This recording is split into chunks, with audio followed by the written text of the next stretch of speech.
안녕하세요. 겨울별이에요. 이렇게 혼자 이야기하는 컨텐츠로 찾아뵙는 건 굉장히 오랜만이죠. 이야기거리는 굉장히 많은데 뭐를 먼저 이야기해야 될지 모르겠어서 마음만 앞서는 거예요. 그래서 고민을 하다가 트위터에서 여러분이 일본에서 살았던 기간 동안의 여성 인권 문제에 대해서 궁금해 하시는 것 같아서 오늘은 거기에 대한 컨텐츠를 좀 가져와 봤어요. 이거는 또 저에 관한 이야기고요. 제가 일본에서 지냈던 시절, 꿈을 향해서 굉장히 많이 노력을 했던 시절이죠. 열정적이고 좋았어야 할, 하지만 굉장히 많이 아팠던 시절의 이야기예요. 오늘의 주제는 일본에서 지하 아이돌로 활동을 했던 시절의 겨울별입니다. 별별 토크. 제 블로그를 예전부터 봐주신 분들은 알겠지만 제 원래 꿈은 성우였어요. 일본에서 활동하는 성우. 그 일본 성우를 꿈으로 가지게 된 배경은요. 제가 플래시백에 의해서 어렸을 때 당했던 성적인 학대를 기억을 해내면서 굉장히 힘든 시간을 보냈었는데요. 그때 저를 위로해준 것이 일본 성우분이 부르신 노래였어요. 그때는 일본어를 정말 하나도 모르는 상황이었는데도 불구하고 뭔가 이렇게 굉장히 따뜻한 용기를 주는 것 같은 그런 음율? 음색? 뭐 아무튼 그런 뭔가 필링이 있었어요. 그리고 가사를 검색을 해봤더니 정말 굉장히 꿈과 용기를 북돋아주는 것 같은 그런 가사를 가졌더라고요. 그때 느꼈던 게 정말 이런 노래는 뭔가 언어와 국경을 뛰어넘는 그런 힘을 주는구나. 사람들에게 살아나갈 그런 뭔가 용기를 주는구나 하는 거를 깨닫고 이게 혹시 내 길이지 않을까? 나도 이렇게 사람들을 돕고 싶다 하는 마음을 먹게 됐죠. 근데 그 노래를 부르셨던 게 일본의 성우분이셨기 때문에 저도 일본에 건너가서 성우가 된다면 한국의 성우와는 다르게 무대도 하고 뭐 팬들과의 교류도 많고 앨범도 내고 뭐 그런 여러 가지 일을 할 수 있는 게 일본 성우였기 때문에 일본 성우가 된다면 뭔가 더 많은 사람들에게 희망을 전할 수 있는 그런 사람이 되지 않을까, 그런 멋진 사람이 될 수 있지 않을까 해서 가지게 된 꿈이었거든요. 근데 제 미투 영상을 보셨으면 알겠지만 제가 아버지의 이제 경제적인 뭐 물론 물리적인 것도 있었지만 경제적인 그런 폭력 때문에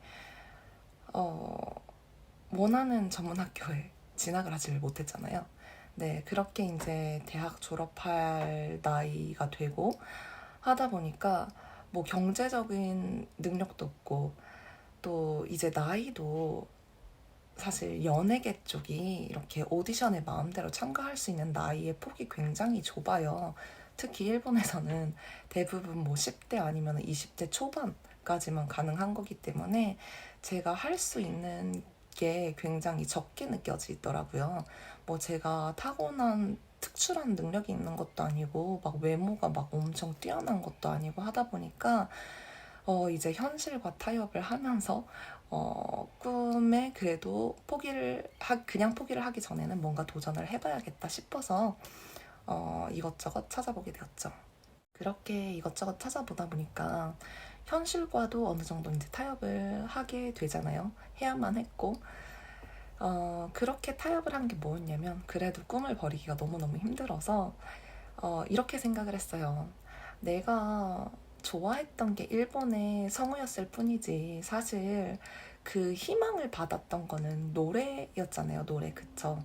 그래서 일본에서 내가 만약에 노래를 할 수 있게 된다면 사실 똑같은 일을 하는 게 아닐까 하는 그런 생각.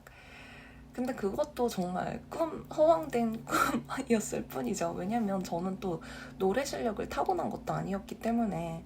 근데 어, 이런 말 하면은 진짜 웃으실 수도 있는데 일본에 아이돌들을 좀, 네, 아시는 분은 아시잖아요. 뭐, 누구나 다 될 수 있을 것 같았어요. 그냥, 나도 될 수 있을 것 같았어요.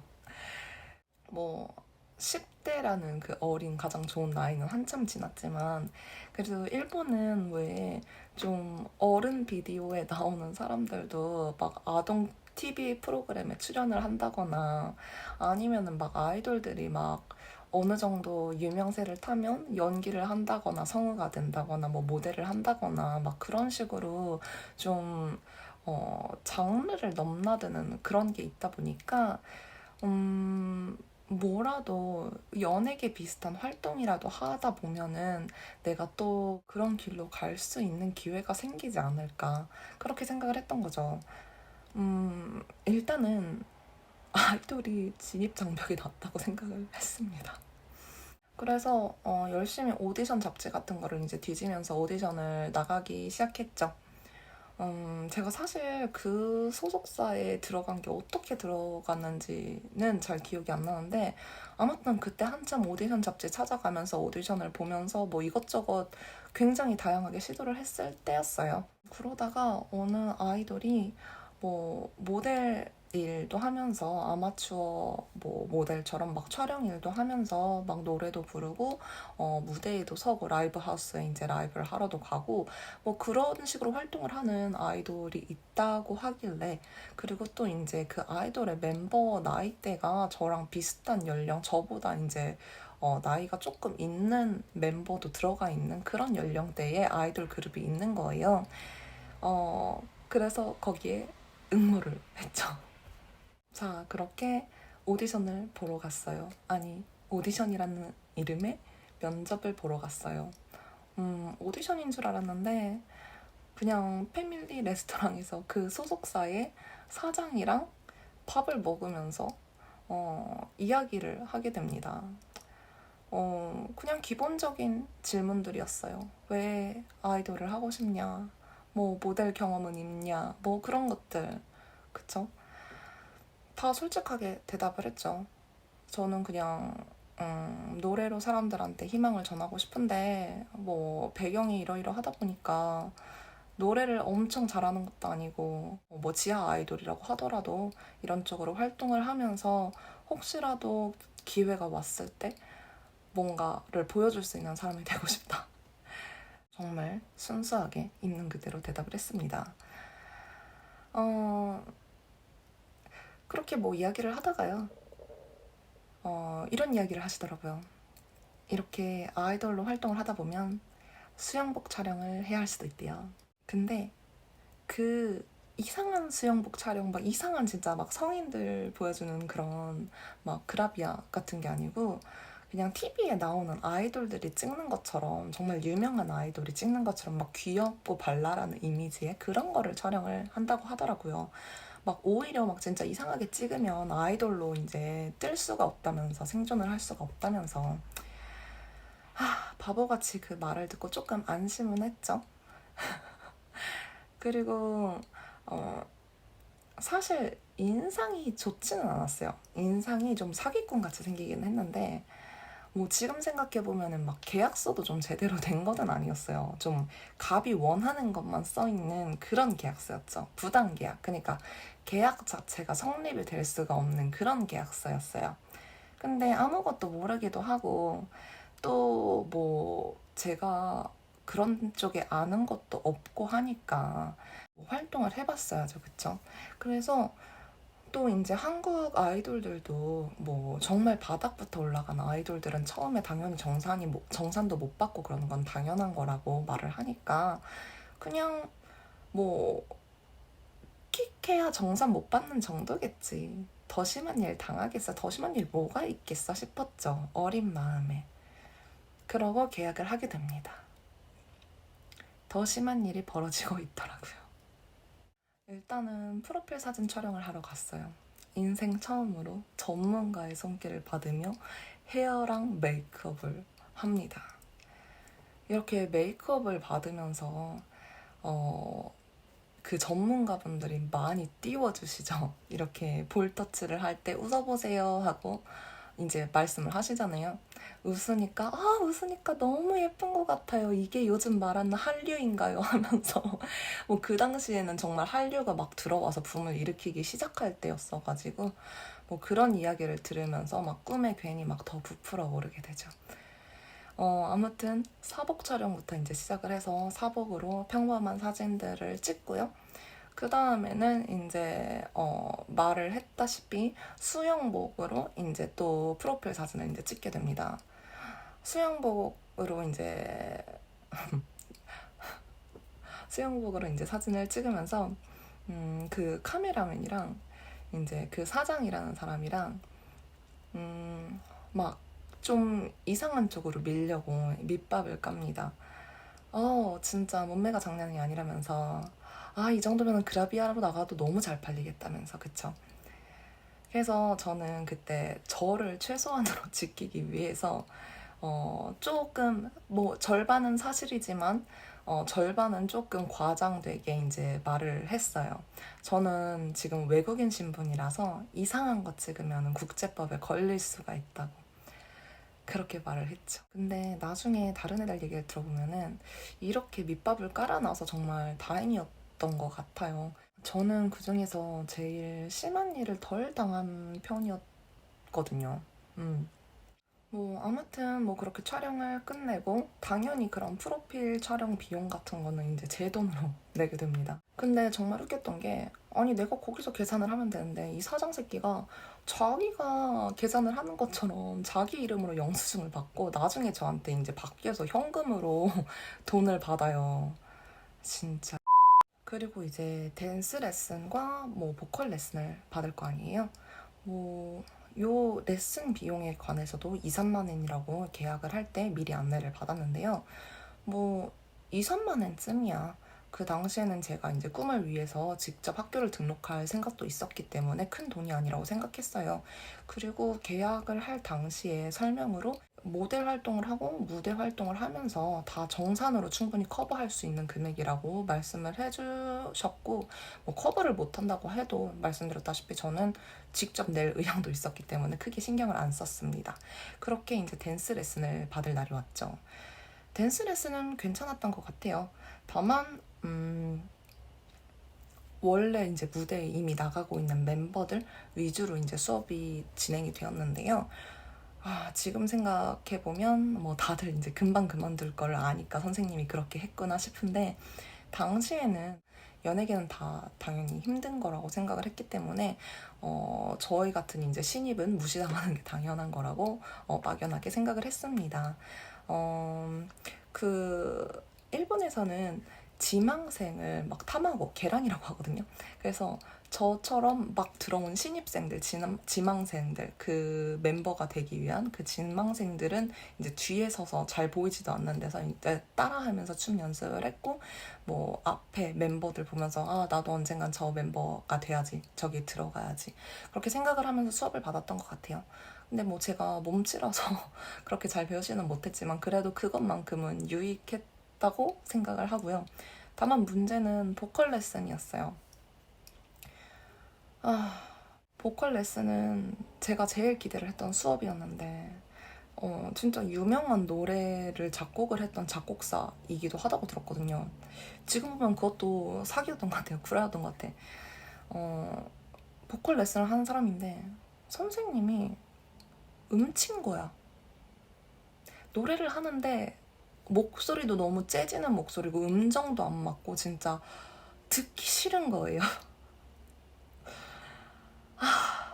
근데 더 짜증이 나는 건 이 선생님이 내가 한국인이라서 뭐 싫어했던 건지 아니면은 그 멤버 중에서 나만 노래를 평범하게 해서 그냥 싫었던 건지는 모르겠지만 이 선생님이 나만 까기 시작해요. 아니 제가 노래를 진짜 아주 잘하지는 못해도 평범하게는 하거든요. 막 음정 틀리고 하지는 않는단 말이죠. 일본 애들이 노래를 사실 잘하는 애들이 드물다 보니까 그 중에서는 솔직히 제가 제일 공도 잘 올라가고 그랬는데 이 선생님이 나만 까는 거야. 나만 가지고 계속 노래를 못한다고 그러는 거예요. 그러면서 저보고 말을 하는 게 연예계에서는 뜨는 방법이 두 가지가 있대요. 첫 번째는 아주 잘하는 거래. 그리고 두 번째는 너처럼 아주 못하는 거래. 그러면 개성으로 뜰 수 있다고 하더라고요. 아, 속으로 욕을 하면서도 앞에서는 웃는 얼굴로 so 데스까 이랬지. 바보같이. 아무튼 그렇게 레슨을 받으면서 본격적인 활동을 하게 되었어요. 이미 그 그룹을 좋아하는 팬덤이 어느 정도 형성이 되어 있었는데 팬들과 같이 이제 당일치기로 버스 여행을 하는 그런 프로그램에도 참가를 했고요. 그리고 팬들이 예약을 해서 1대1로 이제 촬영을 하는 사진 촬영을 할 수 있는 그런 촬영도 여러 번 나갔고요.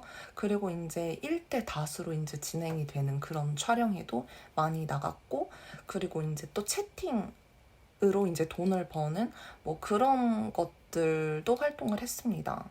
근데 이게 처음에 그랬잖아요. 아이돌들이 찍는 그런 귀여운 비키니 촬영만 할 거다. 근데 이게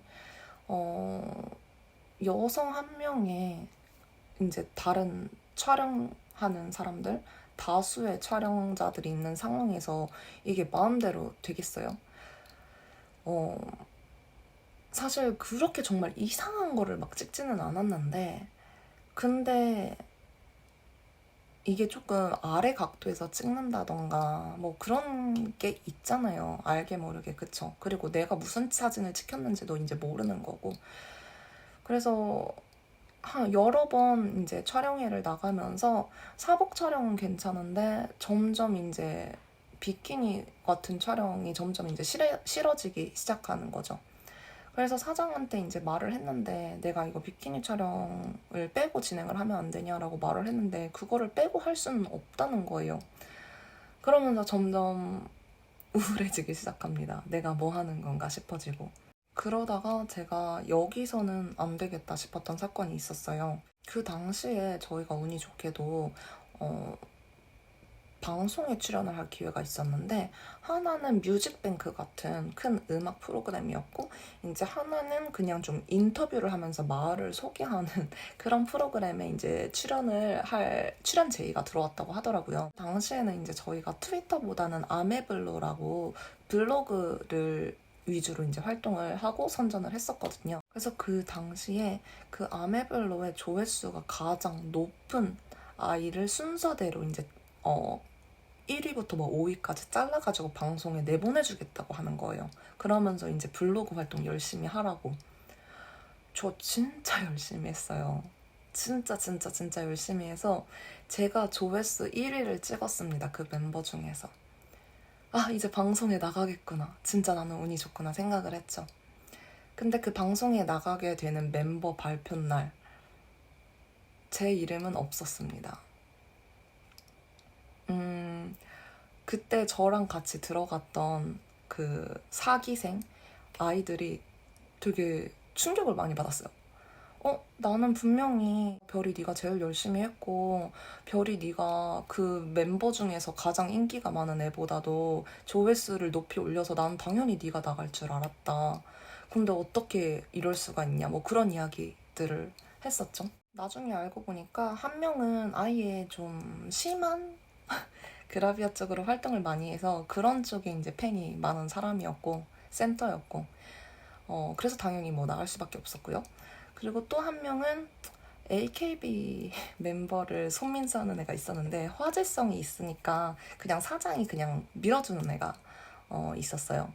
그리고 뭐 다른 한 명은 원래 댄스를 한 10년 정도 해서 정말 실력이 있던 리더, 저희 그룹의 리더였는데, 뭐 그런 멤버들, 아무튼 그런 멤버들로만 이제 구성이 되어서 방송에 나가게 됩니다. 뭐 그런 대결을 하나마나 그냥 나갈 애가 정해져 있었던 거죠.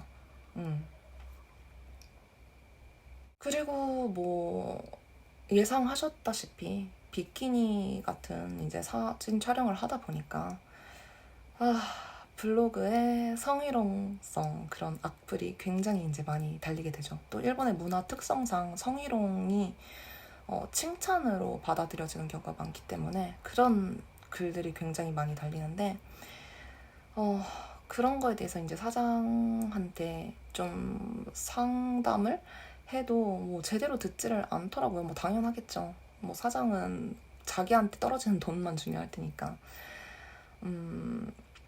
제가 한 번은 좀 너무 성희롱을 듣고 불쾌해서 이제 차단을 했더니, 그런 것도 이제 차단 맘대로 하지 말고 허락을 받고 차단을 해라. 왜냐면 그런 것도 이제 팬 입장에서 불쾌할 수가 있다. 뭐 그런 식으로 말을 하더라고요. 그리고 이제 저희가 멤버끼리 이제 다 저희 같은 지하 아이돌, 다른 지하 아이돌이랑 이제 그런 지하 아이돌 대 지하 아이돌로 막 이렇게 채팅, 유료 채팅에서 이제 방송을 진행을 하면서 인기를 얻을수록 뭐 더 높은 곳에 올라가고, 그 높은 곳에 올라가면은 뭐 광고 협찬을 받는다던가, 아니면은 뭐 어떤 방송에 정기적으로 출연을 할 수 있다던가, 뭐 그런 프로그램들이 있어요. 뭐 그렇다고 뭐 큰 광고라거나 큰 그런 방송은 아니지만, 그래도 아무튼 뭐 그런 프로그램들이 있었는데, 처음에는 진짜 비키니 입기 싫다고 하던 애들도 그런 방송 대결을 통해서 하면서 다른 이제 아이돌 그룹들이 막 비키니 입고 일부러 막 좀 그런 성적인 노선으로 가서 홍보를 하다 보니까 그런 쪽에 이제 사람이 또 몰리고 그러잖아요. 그러다 보니까 처음에는 이제 막 비키니 입기 싫다고 했던 애들도 막, 아, 우리도 비키니 입고 할 걸 그랬어요. 막 이런 식으로 막 사장한테 어필을 하게 되더라고요. 점점 애들이 이제 변하게 되더라고요. 자연스럽게. 뭐, 근데 이제 제가 이 일을 그만두게 됐던 건 그 지속적인 비키니 사진 촬영과 성희롱 악플 뿐만이 아니라, 저보다 한두 달 먼저 계약했던 아이들 이야기를 듣고서였는데, 계약을 할 때 이제 활동한 내용의 30%를 정산으로 해주겠다고 이제 써 있었는데, 그 30%도 정산을 못 받고 있다고 하더라고요.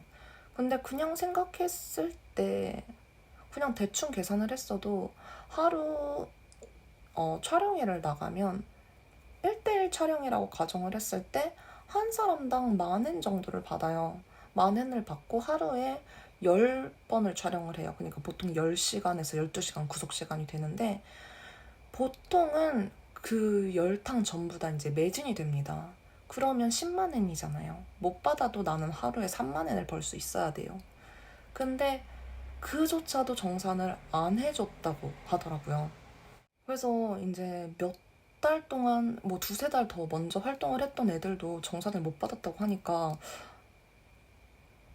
내가 정말 괜찮을까 싶었던 거죠. 저는 일본에 혼자 가서 알바할 시간도 줄이면서 생활비도 필요한데, 이걸로만 내가 어떻게든 해봐야겠다 해서 열심히 하는 건데, 채팅으로 버는 돈, 모델 일로 버는 돈 하면 생활비가 어느 정도는 보탬이 돼야 되는데, 그것도 정산을 못 받는다고 한다면 제가 정말 그 모욕적인 그 실은 비키니 촬영을 하면서 게다가 그 도움도 안 되는 보컬 레슨을 들으면서 버틸 이유가 없는 거예요. 그래서 그만두겠다고 했죠. 그랬더니 사장이 그때부터 이제 막 협박 전화를 계속 하게 됩니다. 그리고 가스라이팅을 하죠. 아, 진짜 별이가 착한 애인 줄 알았는데 그런 애였냐면서, 그런 애인 줄 몰랐다면서 막. 저는 그 당시에 이제 대학 다니면서 대학교에서 이제 무료 변호인의 그 상담 시스템 같은 게 갖춰져 있는 대학이었기 때문에 그 대학 변호사한테도 이제 상담을 했었고, 그리고 개인적으로 아는 좀 정계 쪽에 이제 힘이 있으신 분, 그 분한테도 이제 상담을 하고 나서 법적으로 그만둬도 아무런 문제가 없다는 그런 확답을 받고 나서 일을 벌인 거였기 때문에 그나마 괜찮기는 했는데, 근데 정말 그런 사기꾼들이 너무너무 당당하더라고요. 진짜 그 계약서에 정확한 뭐 계약을 위반했을 때, 뭐 해약을 할 때, 내야 할 정확한 피해 보상 금액도 써있지도 않고, 그리고 정말 갑이 을에게 원하는 것만 써있지 을이 뭐 받을 수 있는 거 아무것도 써있지도 않은데, 그리고 뭐 정산을 30% 해준다고 하는데 그 정산도 안 해줬을 뿐더러 또 그 30%라고 하기에는 소속사가 뭐 저희를 홍보해준다거나 하는 그런 활동이 전혀 없어요.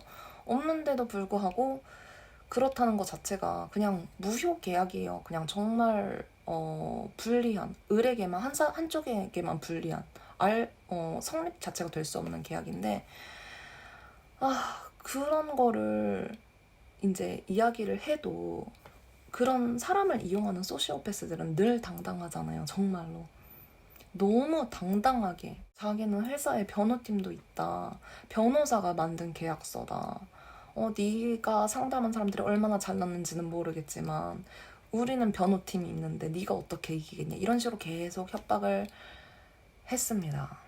근데 또 제가 이제 남자가 화내는 목소리에 또 당시에 이제 트라우마가 굉장히 컸던 시기였기 때문에 그 협박 내용이라기보다는 그 목소리에 몸이 굳은 거죠. 그래서 막 손 덜덜덜덜 떨면서 아무 말도 못하고 막 눈물 뚝뚝 흘리고 있는데, 당시에 제가 운이 좋게도 지금의 아내 사토미와 사귀고 교제를 시작했던 때였기 때문에 사토미가 대신 전화를 받고 막 쌍욕을 하고 전화를 집어 던지고 차단을 했어요, 바로. 뭐 그러고 나서는 더 이상 연락이 오는 일은 없었죠. 그래도 뭐 일단은 불안하니까 뭐 계약을 해지하겠다 하는 거 내용 증명으로 이제 편지로 보내기는 했고요. 저는 그렇게 끝났어요. 저는 활동을 한 게 정말 한두 달? 정말 짧은 기간이었기 때문에 피해가 그나마 적은 편이기는 했는데, 이 사장이 그렇게 이제 저 말고도 저보다 더 막무가내로 아무 말도 안 하고 나간 멤버도 있었고, 정상적으로 이제 졸업을 하고 나간 멤버도 있었는데, 어떻게 나갔든 그 멤버들이 혼자서 이제 따로 활동을 하려고 하면 막 진짜 막 쫓아다니면서, 새 소속사든 아니면은 뭐 새 라이브 하우스든 막 쫓아다니면서 막 협박을 했다고 하더라고요. 이 멤버가 우리 멤버였는데 네가 받아주면은 네가 우리한테 손해배상을 해야 된다, 이런 식으로 개소리를 하면서 협박을 했다고 하더라고요. 그러니까 이제 혼자서 활동을 하는 애들은 활동을 아예 할 수가 없게 되어버리는 거죠. 그 말을 듣고 그 소중한 1년, 20대 초반에 그 어리고 가장 자신을 이제 선전할 수 있는 그 1년을 정말 아무것도 하지 못하고 보냅니다. 관련 활동은 정말 아무것도 할 수가 없었어요, 무서워서. 그 뒤에 해당 그룹에 다시 새로 들어간 멤버들이나 아니면은 중간에 이제 그만두는 멤버들이나 여러 가지 이야기를 계속 이제 팬들을 통해서 전해 듣고 하게 되었는데, 한 명은 정말 거의 진짜 남성만 출연을 안 한다 뿐이지 진짜 야동이랑 다를 바 없는 그런 그러비아를 찍고 사장이랑 싸우고 나간 애도 있다고 들었고요. 그리고 또 저랑 그 사장이랑의 그런 대화가 언쟁이 있고 나서 그 사장이 나중에 계약서를 바꾼 모양이에요. 뭐 피해 보상금 100만 엔을 내야 된다, 뭐 이런 식으로. 그래서 제가 이제 나오고 나서 들어갔다가 그만둔 아이는 부모님이 괜히 막 논쟁 일으키기 싫다고 100만 엔을 내고 탈퇴를 시켰다고 하대요. 뭐 일본이 좀 그래요. 문제 크게 일으키기 싫다고 뭐 사기인 것 같아도 아무도 신고 안 하고 그냥 다 하라는 대로 합니다. 정말 사기꾼들이 살기 좋은 나라라서. 그리고 또 저랑 같이 활동하던 그 지망생 아이들은 제가 신고하자고 할 때는 정말 모른 척 하다가 나중에 이제 자기들이 그만두고 싶어서 문제 생기니까 저한테 연락을 해오더라고요. 뭐 솔직히 괘씸하긴 한데 같은 피해자고 같은 여성이니까 뭐라도 말을 해줘야 되겠다는 생각이 들어서 답장을 했어요. 나는 대학 변호사랑 또 이제 조금 정계에 계신 좀 힘이 있으신 분, 더 그런 법적으로 더 아시는 분들한테도 상담을 했는데 이 계약 자체가 한쪽에 너무 불리한 거기 때문에 일방적인 거라서 계약서 자체가 성립이 안 된다, 무효한 거다. 그래서 아무런 일이 생기지 않을 거다. 이렇게 답장을 했죠. 답장을 했더니 또 자기가 원하는 대답을 들었으니까 입 싹 닫고 아무도 뭐 연락도 안 하고 뭐 저를 도와줄 생각도 없고 뭐 그러더라고요. 진짜. 지금 와서 생각해보면 진짜 걔네가 더 나빠. 안 그래요? 나는 가해자도 나쁘지만 방관하는 사람들이 더 나쁘다고 생각을 하거든요. 방관하는 사람들이 있으니까 가해자같이 나쁜 사람들이 더 활개를 치고 설치는 거라고. 나는 진짜 그렇게 생각해요. 진짜 방관하지 마. 왜 그렇게 사는 거야 대체? 서로 좀 도와야지 나쁜 사람들을 이렇게 물리칠 수 있을 거 아니에요. 아무튼 각설하고 그 다음에 터진 문제가 더 큰 문제였는데 그 문제는 제가 또 어떻게 알게 됐냐면 그 해당 그룹의 팬분이 저라면은 힘이 되어줄 거라고 그 아이의 해당 멤버의 어머니에게 제 연락처를 줬다고 하더라고요. 뭐 연락처라고 해도 그냥 뭐 SNS 아이디를 줬다고 하더라고요. 그 일이 무슨 일이었냐면 이제 그 해당 멤버가 초등학생이었어요, 이번에는. 초등학생이었는데 초등학생을 그라비아를 찍게 시킨 거야. 근데 이 그라비아가 그냥 아이돌, 그 유명 아이돌처럼 막 바닷가에서 놀고 막 이렇게 그런 귀여운 그라비아도 아니고 아까 말했다시피 남자만 안 나오는 야동 같은 그라비아를 찍게 시킨 겁니다. 그 어머니에게 어떻게 그런 일이 생길 수 있냐고 물어봤더니 자기가 촬영장에도 이제 같이 갔대요. 촬영장까지 같이 갔는데 촬영을 하는 그 방에 못 들어오게 계속 막더라는 거야. 계속 막으면서 촬영 중에 방해된다고 보호자 들어갈 수 없다면서. 그러고 나서 이제 CD가 발매가 되고 봤더니 있잖아요. 뭐 아이스크림 같은 거 되게 요상하게 막 핥고 그런 것들이 있더랍니다. 그래서 이제 어머니가 신고를 하고 싶어서 어떻게 할 수 없을까? 그동안 이제 너무 많은 멤버가 교체가 됐는데 뭔가 있지 않을까 해서 팬들에게 이제 수소문을 하다가 제 이야기를 듣고 저에게 이제 연락을 하게 된 거죠. 그래서 제가 경찰에 신고를 했습니다. 사정을 설명을 하고 초등학생인데 이런 성적인 콘텐츠를 부모 동의 없이 찍었다. 그렇게 신고를 했죠. 여러 가지 질문을 하더라고요. 혹시 그 소속사가 야쿠자와 관련이 되어 있지는 않냐? 뭐 아니면은 다른 피해자들이 더 있냐? 피해자들은 더 있는데 신고를 안 해주잖아요. 뭐 아무튼 어찌저찌 신고 절차를 마무리를 하고 이제 이 어머니분한테도 부탁을 드렸어요. 어머니분도 따로 신고를 해야 된다. 여러 명이 신고를 해야지 경찰이 움직여준다. 뭐 어머니도 일단 신고를 하셨다고는 하더라고요. 근데 경찰이 안 움직였죠. 신고를 했으니까 언젠가는 사라지겠거니. 아니 뭐 고등학생도 아니고 초등학생한테 그런 일을 했는데 당연히 잡히겠거니 생각을 했는데 아직도 진짜 아무렇지도 않게 활동을 하고 있는 걸 보면 경찰이 안 움직인 것 같아요.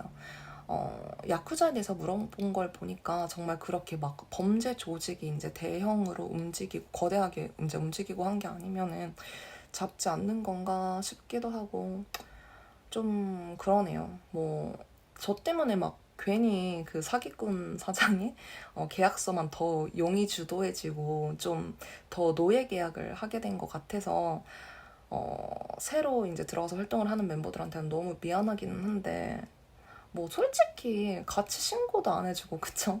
뭐 자기 권리를 챙기려는 사람들이 없잖아. 그렇기 때문에 이런 사회가 된 거니까 뭐 그렇게 생각하면 또 안 미안해요. 그렇지 않아요? 내가 만든 사회가 아니잖아. 난 바꾸려고 충분히 노력을 했단 말이야. 내 나라도 아닌 다른 나라에서. 근데 이게 저희 소속사만 그랬던 건 아니고요. 저희보다 더 크고 더 유명하게 활동하는 지하 아이돌이 있는데 그 지하 아이돌도 더 심하면 심했지 덜하지는 않다고 하더라고요. 이건 어떻게 알았냐면 그 지하 아이돌 그룹에 들어갔다가 이적을 해온 아이가 저희 소속사에 있었거든요. 거기는 진짜 더 야쿠자 같은 조직적인 문화라고 하더라고요. 진짜 계약서 사인하자마자 막 반말하면서 물도 못 마시게 하면서 그 사쿠라라고 해야 되나? 막 그 조력자 역할을 한다고 막 매번 그 선배들 이벤트 따라가가지고 엄청 소리 지르고 응원하게 시키고 진짜 쉬는 날도 없고 당연히 돈도 안 주고 뭐 그런다고 하더라고요. 근데 그런 일을 하는 사장끼리 서로 다 인맥이 막 얽혀있고 막 진짜 안면도 트고 그런 상황이어서 자기가 이적한 것도 사장끼리 이미 알고 있는데 막 지금 사장이 받아준 거다 하면서 그 아이가 진짜 자기는 여기 아니면 이제 진짜 갈 데가 없다고 하면서 들어왔던 그런 아이도 있었어요. 근데 이거는 그냥 남자들끼리 그냥 여자 아이들의 꿈을 그냥 이용하는 거죠. 착취하는 거고. 한 번은 이런 얘기도 들은 적이 있었거든요. 제가 말씀드렸던 그 정계 쪽에 힘이 있으신 분, 그분이 엄청난 부자신데, 그분이 이제 다른 기업을 하시는 회장끼리 이제 막 얘기를 하면서 솔직히 성우라거나 뭐 연예인이라거나 될 수 있는 거는 정말 뭐 하늘의 별 따기인데 애들이 다 돈을 내고 비싼 돈을 내고 학교를 들어온다. 이런 학교로 비즈니스 하는 게 진짜 개꿀이다. 이런 식으로 얘기를 하는 걸 들었어요.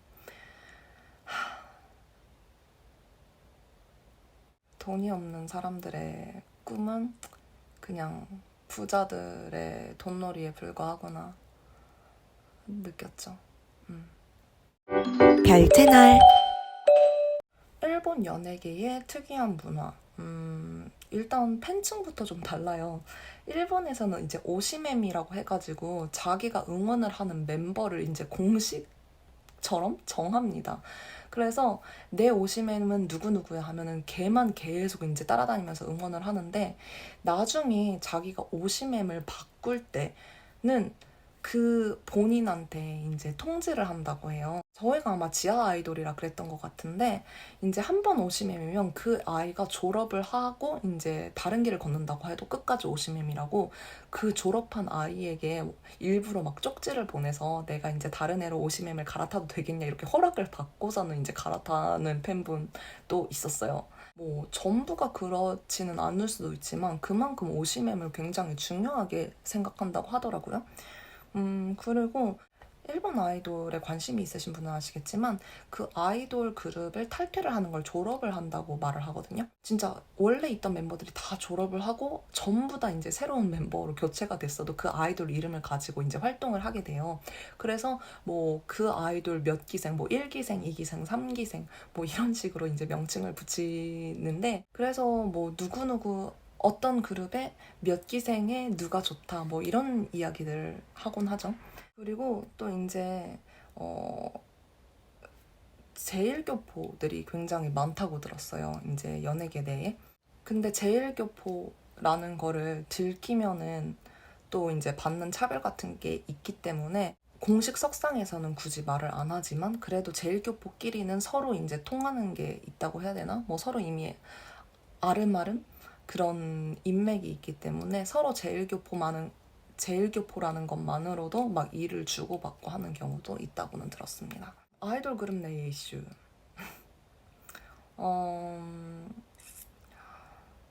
일본의 아이돌들이 순수함을 이제 파는 장사잖아요. 일본의 아이돌들에게 순수함을 기대하지 마세요. 저희 그룹만 해도 한 명은 사장이랑 베개 영업 그렇고 그런 사이였고 한 명은 야후 옥션에서 이게 속옷 입었던 속옷 팔고 하던 애였습니다. 지금은 그런 게 아마 금지된 걸로 아는데 그 당시까지만 해도 그런 게 야후워크에서 판매를 할 수 있었던 시기였거든요. 네. 이거는 근데 저희만 그런 게 아니라 일본의 정말 정말 정말 유명한 아이돌 그룹도 그래요. 진짜 그 아이돌 그룹에 연습생을 했어가지고 이름만 검색하면 진짜 프로필이 쫙 뜰 정도의 아이를 어쩌다가 이제 건너 알게 되었는데 진짜 방송에 나오는 그런 순수한 이미지는 없다고 정말 그건 아니라고 하더라고요. 진짜 이짐에도 엄청 심하고 뭐 인기 싸움이니까 그럴 수밖에 없겠지만 아무튼 정말 그 문화가 그 그룹 내에 연습생끼리의 그런 사이라고 할지라도 그 문화가 정말 장난이 아니어서 일본에서 나고 자라서 막 그런 좀 여자끼리 경쟁하는 문화가 익숙한데도 불구하고 못 버틸 정도로 너무 힘들어서 어느 정도 유명세를 탔는데도 불구하고 그만둔 아이도 있다고 했어요. 기억에 남는 특이한 팬이 있나요? 음, 네. 많죠? 한 명은 이마 패치라고, 제가 이마가 좀 넓잖아요. 그래서 좋다는 사람도 있었고요. 한 명은 어, 자위대에서 이제 일을 하시는 분, 자위대셨어요. 일본 군인. 그래서 막 할아버지 때부터 진짜 대대로 막 우익이고 혐한이었는데도 불구하고 뭐 저에 대해서 아는 것도 없으면서 저는 좀 다른 것 같다면서 저를 굉장히 오시매무로 밀어주고 좋아해 주시던 분도 계셨고요. 그리고 나이 차가 사실 그렇게 막 아빠와 딸뻘이 아닌데도 저를 막 되게 딸처럼 생각을 해주시고 막 딸이라고 부르면서 좋아해 주시는 분도 계셨어요. 그리고 모델 일을 하면서는 막 제가 이제 아내가 커비를 좋아하니까 커비 사진을 블로그나 뭐 이런 데 여러 번 올렸었는데 그거를 이제 제가 커비를 좋아한다고 생각을 하고 커비 촬영도 이제 같이 해주시면서 막 커비 굿즈를 많이 사주시던 팬도 있었고요. 그분은 굉장히 순수하고 좋으신 분이었어요. 그리고 또 이제 한 분은 저한테 손편지도 막 길게 써주셔가지고 막 앞으로 계속 응원할 거라고 막 이제 촬영회까지 막 찾아와 주셨던 분이 계셨는데 제가 거기를 이제 탈퇴하니까 저를 더 이상 찾아주시지 않더라고요. 저는 뭔가 좀 마음이 안 좋았어요. 하필이면은 그분이 저만 계속 이제 앞으로도 무슨 일 있어도 응원하겠다고 손편지를 써주셨던 그 날에 제가 그 아이돌을 그만두게 되어서 그분한테 직접 사실은 이런 말 하기 그런데 오늘이 내 마지막 날이다라고 이제 말씀을 드렸었거든요. 그분이 굉장히 충격을 받은 얼굴로 돌아가셨는데 상처를 드린 건 아닐까.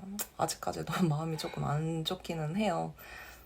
그분은 그냥 한국을 좋아하시는 분이었는데 그냥 제 이름이 이제 한국 이름이니까 잠깐 들어왔다가 너무 이제 좋아하게 되셨다고 하셨었거든요. 저는 아이돌 활동을 하기 전부터 이제 블로그를 오래 했었잖아요. 그래서 블로그에서 이제 소설도 쓰고 하다 보니까 제 소설로 이제 팬이 되신 분들이 막 손편지도 써주시고 막 진짜 액세서리도 직접 만들어주시고 이제 선물을 받았던 적이 있는데 진짜 그 편지들도 못 버려가지고 막 15년이 지났는데도 아직도 가지고 있고 그런단 말이에요. 진짜 그렇게 막 소중하게 생각을 하는데 진짜 제가 탈퇴했다는 걸로 정말 딱 인연이 없었던 것처럼 딱 끊겨버리니까 그냥 좀 충격이기도 하고 서운하기도 하고 그만큼 이제 제가 상처를 드린 것 같기도 해서 마음이 좀 안 좋기도 한데 제가 그냥 그 팬과의 사이를 너무 순수하게 생각을 했나 봐요. 돈을 못 버는 지하 아이돌들은 어떻게 사나? 지하 아이돌을 하면서 보통 이제 아이돌은 낮에 활동을 하잖아요. 그렇기 때문에 밤에 이제 걸즈바 같이 좀 토크바 그런 데서 이제 일을 하는 사람들이 많아요. 뭐 편의점에서 일을 할 수도 있겠지만 편의점은 보통 밤에는 남성들을 뽑기 때문에 저희 같은 여성들은 그런 뭐 걸즈바를 주로 일을 하고요. 걸즈바 같은 경우는 이제 시급도 보통 편의점 같은 것보다는 이제 좋잖아요. 그리고 이제 시간대도 딱 밤이라서 진짜 그 아이돌 활동하는 시간대와 겹치지 않기 때문에 가장 좋기도 해서 그렇게 일을 하기도 하고요. 아니면은 산책 알바라고 해가지고 뭐 남자들이 뭐 여자도 있을 수도 있지만 뭐 남자들이랑 막 같이 산책해주고 이야기해주고 돈을 받는 그런 알바도 있기는 한데 사실 그거는 건전하지만은 않아서 저는 해보지는 않았고요. 또 뭐 최악의 경우에는 팬한테 돈을 뜯는 경우도 있어요. 진짜 당연하게 팬들한테 막 사달라고 하고 개인적으로 연락하면서 근데 저는 좀 누군가한테 빚을 지고는 못 사는 성격이라서 또 이제 장려고 하다 보니까 제가 주는 건 익숙해도 받는 거는 익숙하지가 않다 보니까 뭘 사달라고 부탁을 못 하는 사람이거든요. 진짜 심지어는 부모님한테도 사달라는 말을 못했었어요. 잘. 아내한테도 지난 10년간 그랬었고, 그것 때문에 이제 아내가 좀 너무 벽 두고 사는 것 같다고, 너무 서운했다고, 그래서 최근이 되어서야말로 막 진짜 생일 선물로 이거 사줘 저거 사줘 하고 부탁할 수 있을 정도가 되기는 했는데, 아 진짜 그것도 진짜 아내가 서운하다고 막 엉엉 울면서 말을 해가지고서는 고치기 시작한 거지. 뭐 그때는 진짜 그런 거는 상상도 못했죠. 아무튼 모르겠어요. 저는 어떻게 보면 그런 일이 원래 잘 안 맞았던 것 같기도 해요. 연예인을 직접 만난 적은 있나요? 지하 아이돌로 활동을 하는 그 시간대는 아니고요. 그냥 걸즈바라거나 다른 아르바이트를 하면서 만난 적은 여러 번 있는데요. 진짜 유명한 남돌도 봤고요. 뭐 배우도 보고 개그맨도 봤는데 어, 남성 연예인들은 정말 정말 정말 정말 너무 별로였어요. 어떻게 별로였는지는 여러분들의 상상에 맡길게요. 아, 그리고 성인 비디오에 출연하는 여배우분도 이제 가끔 저희 바에 놀러 오고 그러셔가지고서는 봤는데, 처음에는 그냥 여자 배우, 여배우라고만 이제 말씀을 하셔서 저는 몰랐거든요. 저는 뭐 연예인 자체에 이제 관심이 없었어가지고 사실 유명한 배우 아이돌도 잘 몰라요. 근데 그분은 이제 자기 입으로 여배우라고 하셔가지고서는 아 그냥 그런가 보다 했는데, 그래도 이제 자주 찾아와 주시는 분이니까 누군지는 알아야 될 거 아니에요. 그래서 이제 이름을 검색을 해봤다가 네, 뭘 하시는 분인지 잘 알았고요. 굉장히 어색한 경험이었습니다. 그리고 또 누구더라? 이름 야마삐라고 굉장히 이제 유명한 아이돌이라고 하시더라고요. 그분은 전철을 이제 갈아타다가 만난 적이 있어요. 제가 그때는 소부센을 타고 이제 통학을 하던 때였는데 아키하바라에서 이제 갈아타다가 이제 보게 되었거든요. 근데 사실 그때는 연예인 줄 제가 연예인을 모르니까 연예인이 있는 줄도 몰랐어요. 근데 왜 기억을 하냐면 오카케 사생팬이 너무 눈에 띄어가지고 알게 되었는데, 이것도 정말 재밌는 경험 중에 하나였는데, 제가 그때 이제 가만히 서 있다가 옆에 서 있는 여자분이랑 눈이 마주쳤는데, 옆에 서 있던 여자분이 갑자기 이러면서 저를 쳐다보는 거예요. 그래서 뭐지? 일본 사람끼리는 이렇게 영어권처럼 막 눈인사하고 막 웃고 그런 게 없거든요. 왜 저렇게 나를 쳐다보지? 저 사람 뭐지? 하고 좀 이상해가지고 좀 섬찟했다고 해야 되나? 무서웠어요. 그러고 나서 이제 그 여자분이 전철을 이렇게 전철이 도착하고 전철을 탈 때 보니까 앞에 좀 진짜 키도 크고 일본 남성치고는 키도 크고 막 진짜 그 마스크를 썼는데도 불구하고 이목구비가 훤칠한 정말 잘생긴 분이 이제 타시더라고요. 그래서 그냥 그런가 보다 하고선 나중에 이제 다른 사람한테 이야기를 하면서 야, 나 오늘 되게 이상한 여자애 봤다?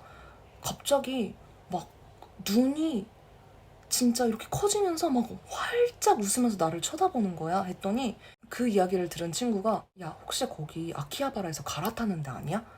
이렇게 말을 하는 거예요. 그래서 너 어떻게 알았어? 하고 물어봤더니 아, 그거 야마삐가 있어서 그럴 거야. 그 근처에 잘생긴 남자도 있었지? 그 사람이 야마삐인데 그 야마삐를 쫓아다니는 사생팬이 하나 있어. 그 사생팬이 정말 유명한데 네가 그 사생팬을 만난 것 같아. 이렇게 말을 하더라고요. 그리고 또 한 번은요, 제가 중장기로 이제 머물 수 있는 좀 아파트, 맨션형 호텔 뭐 이런 데에서 프론트 스텝으로 일을 했는데, 그 일을 하면서 타카라즈카에 엄청 유명한 분을 만났어요.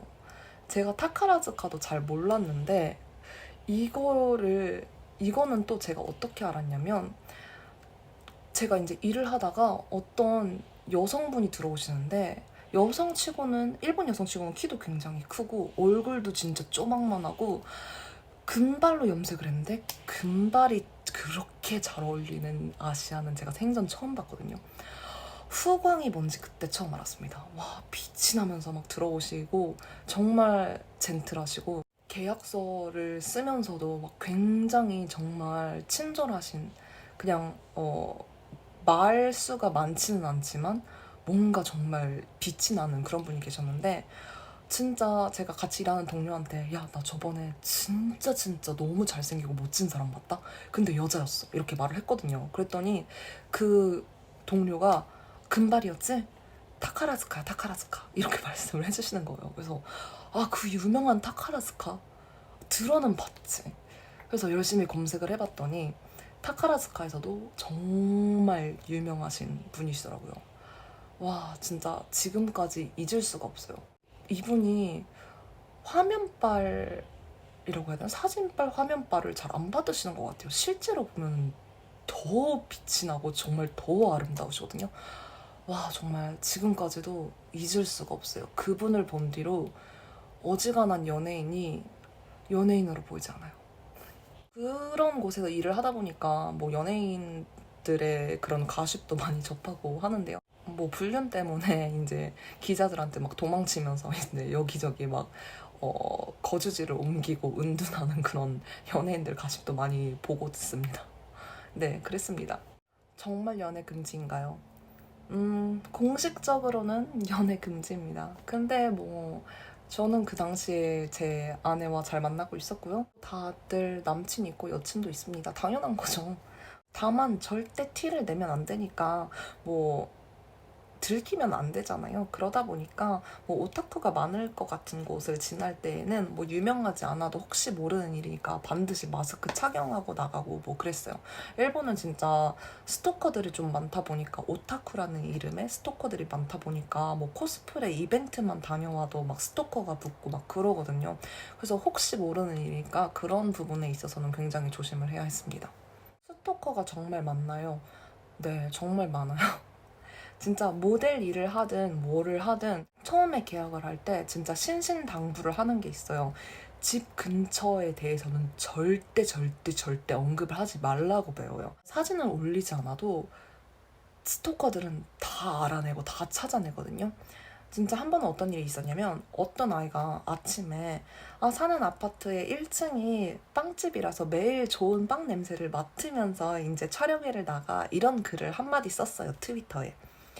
그거 하나로 걔가 사는 곳이 밝혀졌어요. 어디 산지 않냐 이러면서.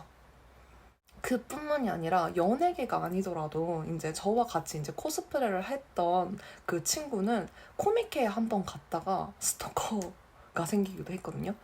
진짜 코미케를 한번 갔다가 왔을 뿐인데 막 집 앞에서 막 계속 기다리고 막 그런 남자가 생겼다고 하더라고요. 어떤 애니메이션에 어떤 코스프레를 했는데 막 친구 손을 잡고 누구누구 짱, 나 기억나? 나 네 앨범도 사고, 뭐, 네 사진도 사고 그랬는데 이러면서 말을 했다고 하더라고요. 좀 현실과 2차원의 구분이 안 되는 사람도 좀 많은 것 같아요. 스토커 문제는 굉장히 많고, 다양하고, 신박하고, 위험한 것 같습니다. 베개 영업도 존재하나요? 네, 제가 뭐 게임 회사 관련이랑 좀 연예계 관련 사람들을 이제 걸즈바에서도 일을 했다 보니까 많이 만나고 그랬는데 진짜 하나같이 다들 일을 줄 수 있다면서 꼬십니다. 막 데이트하자고 하고 뭐 데이트하자고 직설적으로 말은 안 하지만 일을 준다면서 단둘이 만나자고 하는 경우도 많고 그리고 이제 제가 활동하는 블로그를 보고 연락이 오는 경우도 많은데 막 신인 CF 모델을 뽑는다면서 연락을 해요. 그래서 이제 밖에서 만나자고 해서 한 번 만났는데 진짜 계약서를 이렇게 들이미는데 이게 사기일 수도 있는 거지만 정말 너무 혹하는 거예요. 금액이 아주 큰 금액은 아니더라도 내 학비를 다 내고도 남을 금액인 거지. 근데 이렇게 대놓고 말을 하더라고요. 우리가 이제 정말 아무도 얼굴이 알려지지 않은 신인을 뽑는 거라 이 CF랑은 정말 잘 어울리는 이미지긴 한데 단 한 가지 조건이 있다. 접대를 좀 해야 할 수 있다. 진짜 그런 일들이 너무 좀 많았어요. 그러다 보니까 도저히 그 업계에 남아있을 수가 없더라고요, 저는. 그래도 지하 아이돌 활동을 하고 싶다면요. 오디션 잡지, 뭐, 길거리 캐스팅, 뭐 이런 거 전부 다 메이저인 소속사가 아니면 그냥 다 사기라고 생각을 하시면 돼요.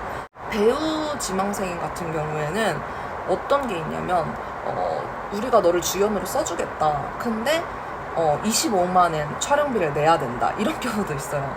그 25만 원이 뭐냐면 뭐 CD랑 뭐 드라마 이제 제작하는 비용인데, 그래도 뭐 네가 팬이 있으면 이 CD를 몇십 장만 팔면은 그 돈을 다 벌 수 있는 거다, 뭐 이런 식으로 하는 경우도 있고요. 그렇기 때문에 내가 그냥 좀 아이돌이라기보다는 뭐 그냥 연예인 기분만 좀 내고 싶다, 근데 사기 같은 거랑 엮이기 싫고 그냥 좀 안전하게 활동을 하고 싶다 하신다면요, 그냥 포트레이트 모델이라고 검색을 하셔가지고 개인적으로 정말 소속사 안 끼고 개인적으로 그런 촬영회에 참가를 해보시는 거를 추천을 해드립니다. 확실히 일본이 좀 지하 아이돌이라고 하더라도 팬덤 문화 같은 게 있다 보니까 그 아이돌이라는 타이틀 하나만으로도 활동이 좀 쉬워지는 거는 있기는 해요. 진짜 소속사에 들어가면 아무리 안 좋은 소속사라고 하더라도 이미 그 팬층이 조금은 있기 때문에 촬영회도 진짜 금방 이제 매진이 된다고 해야 되나? 매진이 되고 할 정도로 그 정도의 이득은 있긴 한데, 어차피 그렇게 바쁘게 생활을 해도 정산을 거의 못 받잖아요. 그러니까 그냥 내가 정말 돈을 하나도 못 벌어도 뭐 연예인 기분만 내고 싶다 하면은 뭐 그런 적당한 소속사 들어가시는 것도 좋지만, 그게 아니고 내가 어느 정도 좀 취미로 돈도 벌면서 뭐 연예인 기분도 내고 싶다 하시면 그냥 정말 포토레이트 모델로만 활동을 하시는 거를 저는 추천해드립니다.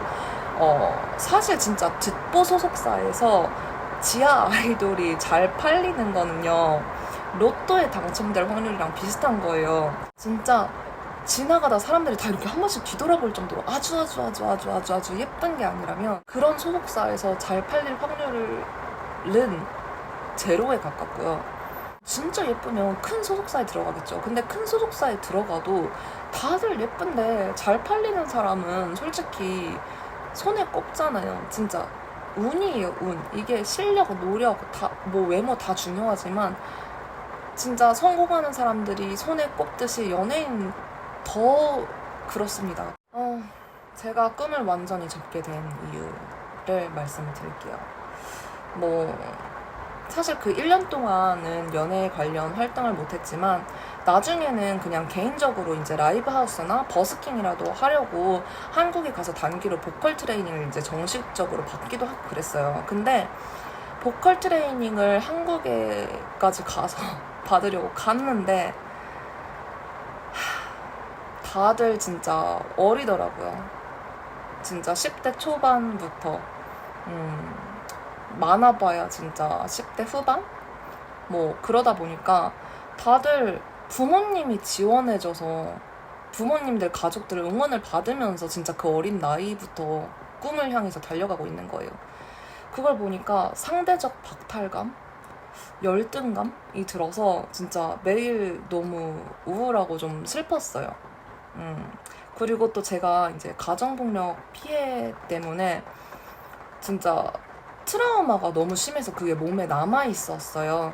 그래서 보컬 코치 선생님이 삑사리가 나도 되니까 진짜 질러야 된다고, 이거는 질러서 한번 터지게 해야 되는데 너는 자꾸 중간에 목소리가 이제 조금만 커질 것 같으면은 이렇게 멈칫멈칫 하는 게 있다고 그렇게 말을 하시는 거예요. 근데 이게 저도 삑사리가 나더라도 그냥 한번 질러보고 싶은데 이제 가정폭력을 당하면서 맞으면서 이렇게 목소리를 참는 그 습관이 몸에 너무 오래 배어 있다 보니까 큰 목소리가 안 나와요. 진짜 안 나오더라고요. 지르고 싶었어요. 그냥 막 미친 듯이 소리를 지르고 싶어도 노래가 아니라 그냥 소리를 지르는 것조차도 되지가 않더라고요. 그래서 진짜 남들이 막 다 즐기고 하기 위해서 가는 콘서트도 제가 좋아하는 가수의 콘서트를 가도 막 진짜 눈물만 나고, 막 어떤 노래든 노래만 들으면 막 서러워지는 거예요. 눈물 나면서 우울해지고. 그렇게 좋아했던 노래를 웃으면서 들을 수가 없었어요. 몇 년 동안. 정말 진짜 누구나가 이렇게 돌아볼 정도로 예쁜 것도 아니고, 뭐 타고난 재능이 어렸을 때부터 있었던 것도 아니고, 뭐 어릴 때부터 뭐 그래도 부모가 어느 정도 잘 지원을 해줘가지고 실력을 탄탄하게 쌓아온 것도 아니고, 또 그렇다고 해서 막 운이 겁나게 좋냐 하면 운이 좋은 편도 아니니까 내 꿈은 그냥 꿈에서 멈춘 거죠. 멈춰야만 했고 멈출 수밖에 없었어요. 여기까지가 내가 가장 열정적으로 꿈을 꾸었던 시절의 이야기. 그런 꿈이 없는 지금은 예전과 같은 그런 정열은 찾아볼 수 없지만 그래도 노래 듣고 싶을 때 듣고 뭐 하고 싶을 때 하고 하면서 소소한 행복을 찾아가면서 살아가고 있어요.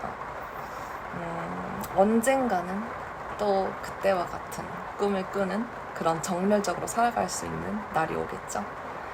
나는 아직 30대고 살아온 날들보다 살아갈 날들이 더 많으니까. 그럼 안녕.